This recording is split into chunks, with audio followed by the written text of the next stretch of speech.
If you look at any type of redstone build or farm, there is one component that is always present and can do things that no other block or circuit can ever emulate. Hello everyone, my name's Emdy and welcome back to Practical Redstone Reloaded, a series in which I teach you redstone so you can build your own farms and contraptions. And in this episode, as you can tell from the title and intro, we'll be looking at pistons and sticky pistons, as well as slime and honey blocks. There are a lot of interesting things to discuss like Quasi Connectivity, Block 36, tick phases and more, so let's jump right in. Pistons were a game-changing addition when they were added back in update 1.7. Their ability to move blocks opened the doors, pun intended, to some amazing new builds like piston doors, and almost 14 years later, the piston is still one of the best additions to the game. Like with the ranking within the tiers. I think pistons are more important than dust, definitely. Pistons are full but non-conductive blocks, so you can't power components through them. As you can probably tell, they are directional and can face any of their 6 sides, with the pushing face facing you by default. You can activate a piston by providing redstone power to it on almost any side, but if you try powering the face, nothing will happen. When you do activate it, a piston will extend, taking up 2 blocks of space by splitting into a piston base and piston head. The extension of a piston takes 2 game ticks to happen normally. There's a way to make the extension instant, but that's a topic for a future video.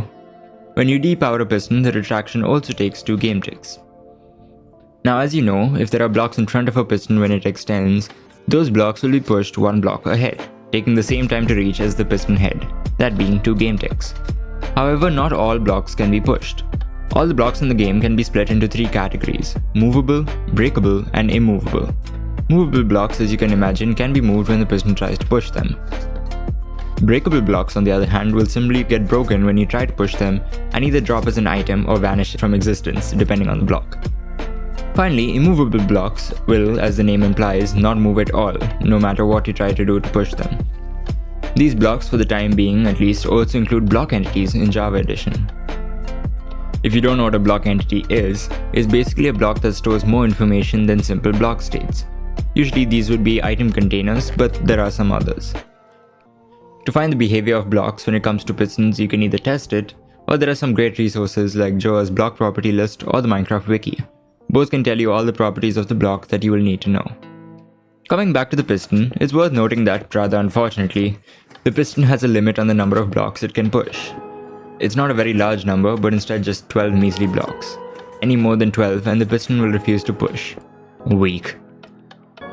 Oh, and also pistons don't just push blocks, they can push any entities that are in front of them as well. The same applying to moving blocks. But there's a lot more that goes on when a piston pushes a block. Some of you may have heard of the term Block 36 or B36, used in Technical Minecraft. But do you know what that means? Block 36 is an old name for what is now called the moving_piston block.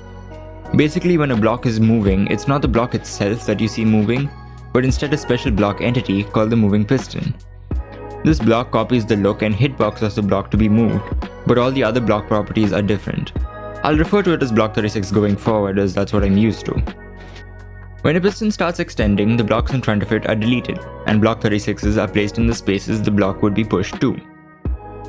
These Block 36s store the data of the block and the progress of the push, and when the extension is complete, the Block 36s are replaced by the correct blocks.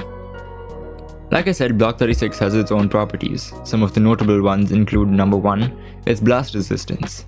Moving blocks have no blast resistance, even if the block moving is itself fully blast proof. That's why you'll see blast chambers often sync the explosion with pushing the blocks so that they break easily even with high resistance blocks. Number 2 would be its note block instrument. Block 36 has the same instrument as that of air. That's why when you push a block under a note block, it briefly changes into the harp instrument even if the block itself has something else. This is good for things like piston feed tapes, or in rare cases block sorting where you can sort blocks with the harp instrument from others. Number 3 would be that Block 36 doesn't connect to any adjacent blocks like walls or glass panes. You can use this to trigger observers by moving a surface against the blocks they're reading and detecting the change in connections. Number 4 is that Block 36s are immovable blocks. You can't push something that's already being pushed one way. It's also worth noting that an extended piston base and head are also immovable. Now let's backtrack a little and come back to powering a piston. As you may know by now, to activate a redstone component you either have to power it directly, or there has to be a connective block next to it that is being powered. So this lamp wouldn't turn on because the repeater is pointing into the air above it, right? So why the heck does a piston in the same place get activated then? This question is something people ask in various forms all the time on various platforms. They'll be like, why does this piston extend? Or what's powering this piston? And the answer people usually give is simply QC. But what does that even mean? Quasi Connectivity, often shortened to just QC, is a term used to describe the way pistons, sticky pistons, droppers and dispensers activate when there is something that would activate the block above them. The popular story is that the code for a door was copied over to the piston when it was being added. Classic lazy coding Ctrl-C, Ctrl-V. And then the bug was just left in as a feature by popular demand. Although the accuracy of the door code copy story isn't entirely proven, so make of that what you will. But the door analogy does make it easy to visualize where power is accepted, with the piston being the bottom half of a door. When you're starting off with pistons, droppers and dispensers, you may find QC confusing and frustrating. You'll wonder why anyone would ever want such a weird and unintuitive mechanic to be in the game. But I can guarantee that the more you play with it and get used to it, the more you'll appreciate that it's there. It allows you to do so many cool things that far outweigh its drawbacks. What you will however notice is there are many cases where you place a power source that would activate the piston, but the piston doesn't extend until you update it with something like a placed block. Think back to last episode where we discussed block updates and where they are sent. In this setup, for example, the repeater's block updates are only sent up to here, just missing the piston, so it never realizes it has to extend. This is the principle behind the infamous block update detector, or BUD, where the piston doesn't react until it receives a block update. Do note that shape updates have no effect on them. To get around the budding issue, there are a few common tricks and blocks you can use. Remember how I said node blocks are used for different reasons in Redstone? Well, that's because it's one of the few blocks that send block updates around it when it gets activated, without actually powering anything itself. So if you put a node block next to a piston that's also powered by the same source, it provides the update needed for the piston to activate. Other such blocks include bells, copper bulbs, pistons and powered and activator rails. Technically, you can also time the placement and removal of blocks by moving them or forming them in some way to update the piston, but for most Redstone, using a component to update the piston is more common. So remember, when you're quasi-powering something, you have to make sure it gets updated in some way or it just turns into a BUD. Oh, before I forget, there's this issue that a lot of people run into but can't explain. The quick explanation is just the update order of the dust. If the dust on top of the piston turns off before the one next to it, when the updates are sent, the piston is still quasi-powered by the adjacent dust as it hasn't turned off yet. So when that dust turns off, the updates from it never reach the piston, so it stays extended. Some easy fixes include putting the adjacent dust on non-conductive blocks, or putting an updater block just under the adjacent dusts. Editing Emdy here. Just wanted to pop in and say if you're enjoying this video so far, and find it useful, then please leave a like and comment, and maybe consider dropping a sub and sharing the video to help me out. But anyway, back to the video. Now pistons are great for pushing, but what if you wanted to pull? Well, you're in luck, because we have the sticky piston, which is basically identical to the piston, but with a slime ball slapped onto the face so it can pull the block in front of it. But it doesn't always pull the block back. Naturally, if the block in front is immovable or push limited, a retraction will fail. Additionally, if a sticky piston is powered with a pulse that's equal to or less than 2 game ticks, it will extend and retract without pulling the block back, effectively splitting the block out like a regular piston would. However, if the block is already a block away, short pulsing the piston will actually pull it back. This block splitting behavior is exclusive to Java Edition and is used all the time in countless builds, especially piston doors. There's also a property that certain blocks have that prevents them from being pulled by a sticky piston. That is if they are non-sticky. All blocks that break when pushed come under this category. But there is a block that can be moved and is non-sticky, that being glazed terracotta. Back in the day, block splitting was considered a bug that was planned to be patched, but eventually allowed to stay. There's a line by a Mojang employee that was a response to players wanting to keep the mechanic, and it has become quite the meme. If you hang around the Cycraft Discord a lot, you'd probably have seen KD say it. But back to the game. So far, pistons have only been able to interact with one block and push whatever was ahead of that block. But what if we wanted to push and pull multiple blocks in different shapes with just one piston? Well, lucky us, we have our sticky blocks, slime and honey. When a slime or honey block is moved, it'll move any blocks adjacent to it along with it. Immovable blocks and non-sticky blocks are the obvious exceptions to this. Slime and honey do not stick to each other. This makes it possible to have moving components side by side without them interfering. although you have to be careful that they don't stick to blocks of the other structure like so. This also makes moving large structures packed tightly together possible without having troubles with the push limit. Slime and honey aren't exactly copies of each other. They differ in a number of properties which may prevent them from being interchanged in certain applications. The first is that while slime is conductive, honey is not. That's why you have to watch for if the build needs the block to be powered or not, if switching out the blocks. Next, while slime is a full block, honey is just a tiny bit less than full on all sides. This property of honey is often used in storage tech for item alignment, but we'll look at that in a future video. When pushed, slime will launch any entities in front of it, giving them a velocity of 1 block per tick, or 20 meters per second.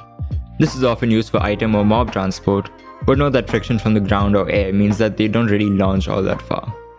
Honey, on the other hand, is a lot more sticky.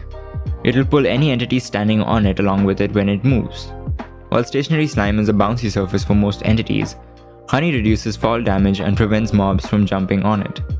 Additionally, it slows the fall of entities that are pressed against its sides, which can be useful for some timings in things like TNT dupers. Last episode I showed this block update detector, but didn't explain why it works and why it doesn't just permanently clock like it does when this block isn't there. To understand this, we need to look into how update order for slime structures work. In general, it's safe to say that the furthest block moves first and the rest go in order. However, when it comes to complex shapes and branches, it's not so simple. I would recommend using the Pist Order mod by Fallen Breath, as with it you can just right click a piston with an empty hand to see the update order. Using this, we can see that when the piston retracts, the redstone block arrives first, which quasi powers the piston as you now know. Then the slime right in front of the piston arrives, which updates the piston. But if there's another block in front, then at the time the piston gets updated, that block is still a block 36 and hence immovable, so the piston doesn't extend. This makes the setup a bud because the system resets on every retraction and fires when the piston receives any block update. If we remove the block in front, then when the slime arrives there's nothing blocking the piston, so the piston extends with that update and the system clocks. It's also important to note that the slime block doesn't get spit out because the piston only realizes it has lost power after it finishes extending in GameTech 2, not during the extension. The final topic I'd like to discuss in this video is the so-called input bug. But it wouldn't be an introduction to Pistons video without me mentioning zero ticks and block event delay. The thing is, while these are very important mechanics and extremely useful, I think they are complex enough that they warrant their own standalone video. So yes, I'll cover them in a future episode, which you can look forward to. But for right now, let's look at tick phases to understand the input bug. We'll go more in depth in this some other time, but within a tick phase, there's a lot of different processes that a game has to perform. As far as most redstone is concerned, the relevant processes in order are execute scheduled block ticks, execute scheduled fluid ticks, process block events, tick entities, tick block entities, handle packets.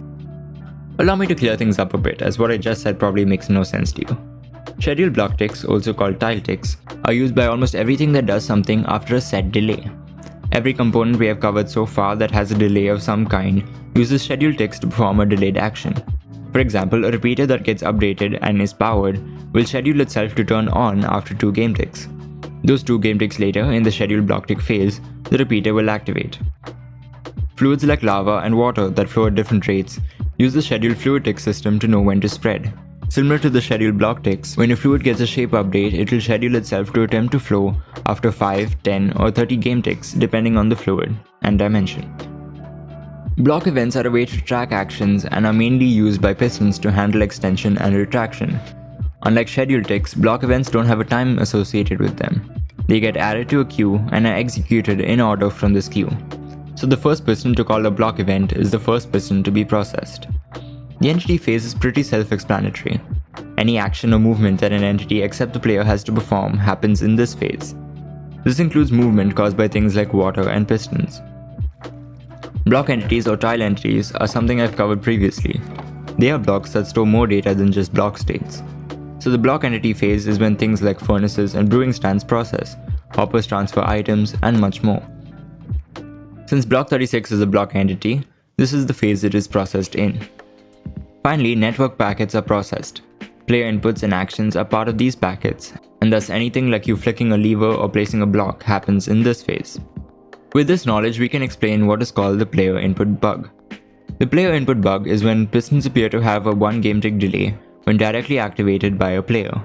As we now know, player interactions are processed after block events, causing the piston to wait till the next tick in order to process the block event and start moving, instead of the tick in which it was powered. This doesn't happen when blocks with delay power a piston, since scheduled ticks process before block events, and so the piston can start extending in the same tick the power source turns on. Also, the reason components like repeaters that use scheduled ticks don't get this extra delay as well is because no matter when in the tick phase the component gets powered, that component will schedule itself to be powered then and there. Scheduling doesn't happen only in the scheduled tick phase. It can happen in any phase, but only gets processed in the scheduled tick phase. Another instance of the tick order matching is when you push a block to power another piston. When the 2 game ticks of pushing are over, the block 36 turns into a block in the block entity phase, which is when block 36s are ticked. And similar to player input, this power cannot process till the block event phase of the next tick due to the order. Other components either are instant or use scheduled ticks and are hence not affected by the tick order, but pistons still have to wait till the next tick to process. Phew, that was a lot of theory. So let's look at some exercises before we wrap things up, shall we? Of course, we have to start with piston doors. It's only natural. You can work your way up. Start with a 2x2, then try a flush 2x2, also known as a JoaBro. Once you have that, try a 2x1 hipster door for a bit of a challenge. Try not to copy existing designs. Once you have the hipster door, it's not very hard to move to a 3x3 door. Finally, you can try a 4x4 and a 4x4 vault door. And we can't forget about flying machines.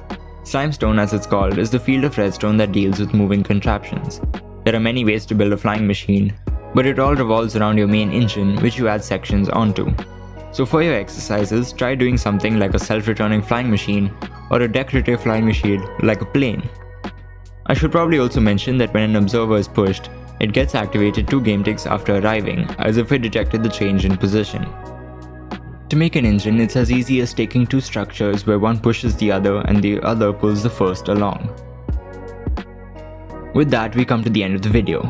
If you have any questions or want to share your exercise attempts, then make sure to join the NubTech Discord and grab the Practical Redstone tag to access the channels. Thank you for watching, and I'll see you in the next one.